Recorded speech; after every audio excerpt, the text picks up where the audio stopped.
Vamos a hablar en el tema nacional del crecimiento de la informalidad laboral, un gran problema que tiene la Argentina, donde lamentablemente cada vez crece más y se produce una suerte de disociación entre la gente que trabaja en blanco, en negro y lo que están en la diferencia salarial que tiene. Un estudio que recopiló los datos del propio INDEC, estamos hablando del tercer trimestre del año 2022, y estableció que hay 8 provincias en la República Argentina que tienen más del 45% de la gente que trabaja en negro, ¿sí? Una realidad que es realmente una realidad muy complicada. Vamos a ver una placa que preparamos para ver cuáles son estas. Son datos, reiteramos, del INDEC, segundo trimestre, provincias con más informalidad. Salta, el 50,5%, o sea, un poquito más de la mitad de la gente que trabaja en Salta está en negro, está en la informalidad. Chaco 50,4%, Santiago del Estero 50%, Córdoba 48%, Formosa 47%, Jujuy y Tucumán 46%. Son provincias, reitero, que están por arriba del 45% y que enfrentan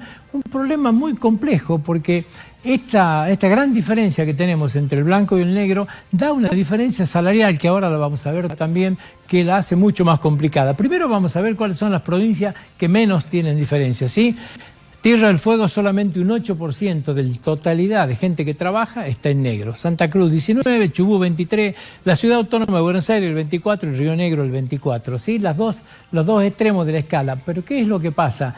La diferencia que hay entre el que gana en blanco y el que gana en negro es realmente una brutalidad. La vamos a ver en una placa que preparamos también y se van a dar cuenta de ustedes lo disímil que es esto. En Corrientes, por ejemplo, una persona en blanco gana 80.000 pesos.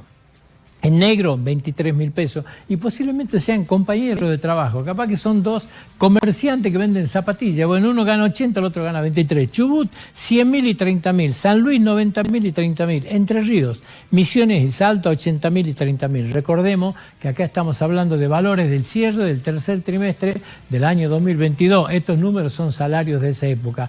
Hoy se da un agravante. ¿En dónde se ha ido empeorando? En la caída del salario de la gente en blanco. ¿Por qué? Porque hoy se reconoce un 30% de la gente que trabaja en blanco está bajo la línea de pobreza. O sea, es la primera vez en la historia que se da una cuestión como esta, que la gente tenga un trabajo, sea un trabajo formal.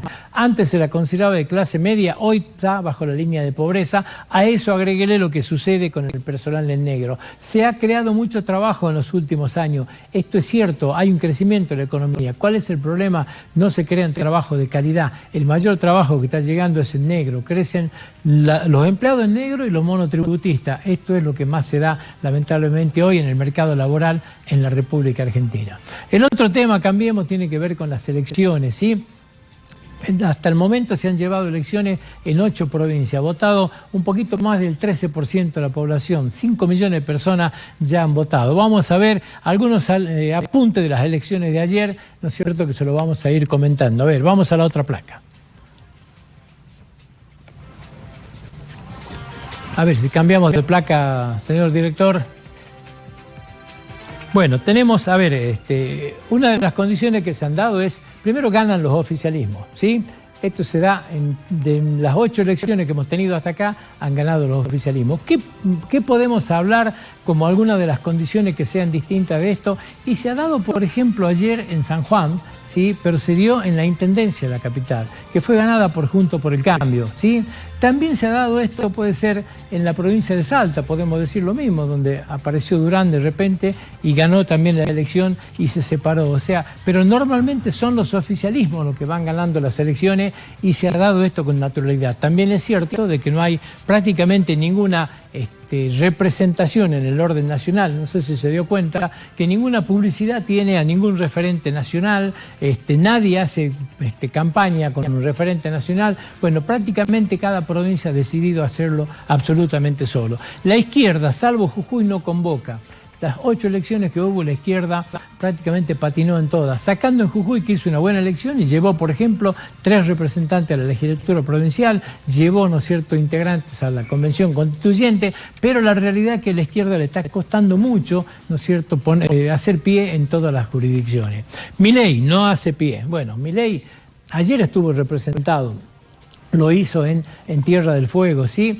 Sacó un 7.48 de los votos. La realidad es que sacando La Rioja, donde Milei llevaba a Martín Menem y sacó un poquito más del 15,56%, si mal no recuerdo, en el resto no llegó en ninguna 10. Es más, estuvo abajo de 9 en todas. Cuesta mucho trasladar esa imagen positiva que le dan las encuestas, llevarla a votos, le está costando muchísimo. Vamos a ver qué es lo que pasa. Va a tener que construir mucha política, por más que reniegue de la casta, va a tener que construir mucha política si quiere poder trasladar esto. Dividir para reinar. ¿Por qué decimos esto? Porque si bien es cierto ganó Silioto, bueno, la realidad es que Silioto trabajó tanto para sacar votos él como para dividir el resto. Junto por el Cambio tuvo un opositor. Ese opositor que sacó un 7,5% fue en la sumatoria, hubiera perdido Silioto. Bueno, muchas veces las campañas también se hacen de esta manera, ¿no? Abonando las situaciones de la división dentro del marco de la política. A ver, no fue este el caso de Jujuy, porque en Jujuy las tres versiones del justicialismo sacaron un 17% menos que lo que ganó, ¿no es cierto?, el Frente Cambia Jujuy. Pero en otras oportunidades, cuando uno sumaba la cantidad de votos del mismo signo político, pasaba esto, ¿sí? El dividir para reinar. Salta y el voto electrónico. Una característica del día de ayer.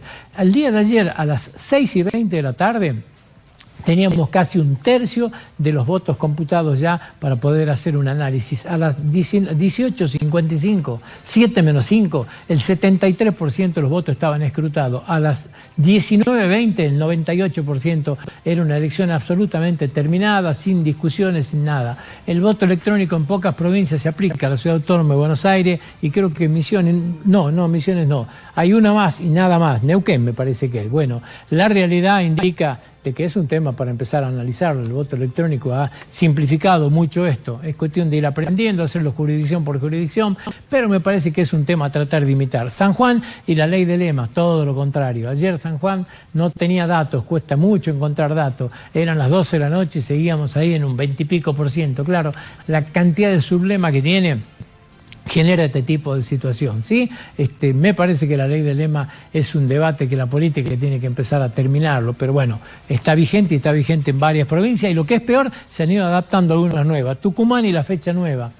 ¿Cuándo se vota en Tucumán? Primera pregunta, ¿sí? Y no se sabe. Mansur, que es el gobernador y va a tener que dictar la fecha por decreto, ha dicho primera quincena de junio. ¿Se podrá votar de esta manera?